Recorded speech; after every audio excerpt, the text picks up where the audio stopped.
Assalamualaikum warahmatullahi wabarakatuh.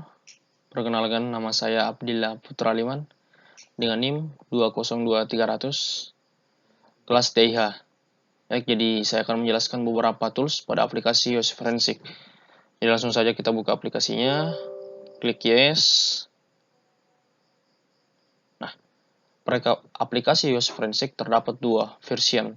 Nah, versi yang pertama itu using trial version. Terus yang kedua, upgrade to professional version atau versi prabayar pada aplikasi Yoast Forensic. Nah, yang menjadi pertanyaannya ialah, apa sih perbedaan dari kedua versi ini? Nah, untuk yang pertama, trial version. Nah, untuk versi trial version ini, kita diberikan fasilitas tools yang tidak terlalu lengkap atau hanya beberapa saja tools yang disediakan oleh developer. Dikarenakan versi ini kita menggunakannya secara gratis atau percuma.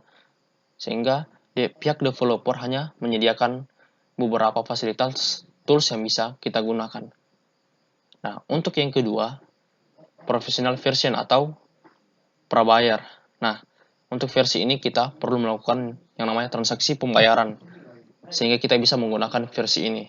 Nah, apabila kita telah menggunakan versi ini, maka pihak developer menyediakan semua fasilitas tools-tools yang ada aplikasi Yoast Forensic, sehingga memberikan kenyamanan terhadap si user, ataupun juga apabila si user ingin memecahkan atau menyelidiki semua kasus, baik itu kasus yang rumit maupun kasus-kasus yang memiliki tingkat kesulitan yang tinggi, maka yang perlu kita pilih itu ialah professional version, karena semua tools-tools atau fitur-fitur pihak developer menyediakannya secara lengkap, sehingga para user nyaman dan mudah untuk menggunakan aplikasi Yoast Forensic. Nah, berhubung saya menggunakannya secara gratis, maka saya perlu memilih continue using trial version. Baik, jadi saya pilih saja. Nah, ini adalah tampilan-tampilan tools pada aplikasi Yoast Forensic versi trial atau yang gratis. Nah, apabila kalian ingin membuat sebuah kasus baru, maka kalian perlu memilih create case. Klik. Nah, case name itu adalah nama kasus kalian. Misalnya nama kasusnya itu pencurian akun Facebook. Investigator itu nama si peneliti terhadap kasus ini. Misalnya nama si penelitinya itu Abdillah, organisasi atau kelompok yang dia wakili, misalnya Dipa, kontak details atau nomor telepon dan nomor WA yang bisa dihubungi oleh berbagai pihak, misalnya kayak 08 2291952339. Oke, jadi inilah cache folder ini tempat data kita tersimpan, misalnya di drive C, folder user Ayato, dan sampai nama data atau file cache kita, yaitu pencurian akun Facebook. Setelah itu kita klik OK. Nah, maka nama kasus kita itu muncul di manage cache. Nah, di fitur manage cache ini ada beberapa tools. Misalnya kita ingin mengedit kategorinya. Nah, kategorinya ada beberapa kategori. Misalnya kasus yang kita selidiki itu kategorinya dalam bentuk foto, kita sisa pilih foto saja, atau misalnya dalam bentuk video, audio files, suara, musik, email, dokumen, mobile device, dan seterusnya. Jadi sini kategori menentukan bahwa kasus kita itu dalam bentuk apa, sehingga kita bisa memilihnya di fitur edit cache di tools manage cache.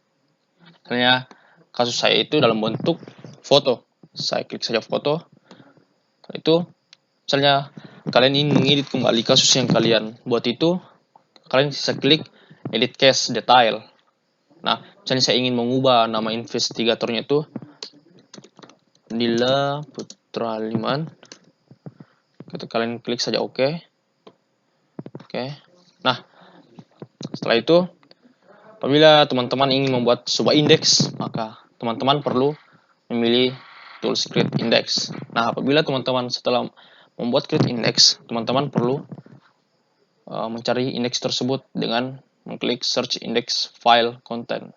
Maka indeks tersebut bisa dicari atau ditemukan di fitur ini. Nah, setelah itu user activity. Nah, apa sih fungsi dari user activity? User activity ini berfungsi untuk memberitahukan kita bahwa History atau aktivitas yang kita telah lakukan pada aplikasi US Forensic ini akan muncul di sini, baik yang kita telah lakukan sebelum-sebelumnya maupun yang telah kita lakukan saat ini. Maka akan muncul di user activity. Misalnya saya ingin carinya, uncheck all saja, terus saya pilih di folder download. Oke, saya klik enter. Setelah itu kita klik scan, klik yes, klik OK, maka dia otomatis mencari data yang akan dicari di folder download. Tunggu saja waktunya, mungkin memerlukan beberapa waktu yang lama, dan akhirnya muncul. Nah, ini adalah data-data yang telah kita cari di folder download. Nah, untuk tools password berfungsi untuk pembuatan password di data kasus kita. Misalnya kita ingin membuat sebuah password pada kasus kita itu, kita hanya perlu membuka tools password, terus file name search bila kita ingin mencari file-file atau data-data yang kita cari pada sebuah folder atau drive. Misalnya saya ingin mencari file dengan nama file 606263 di drive C. Setelah itu kita search.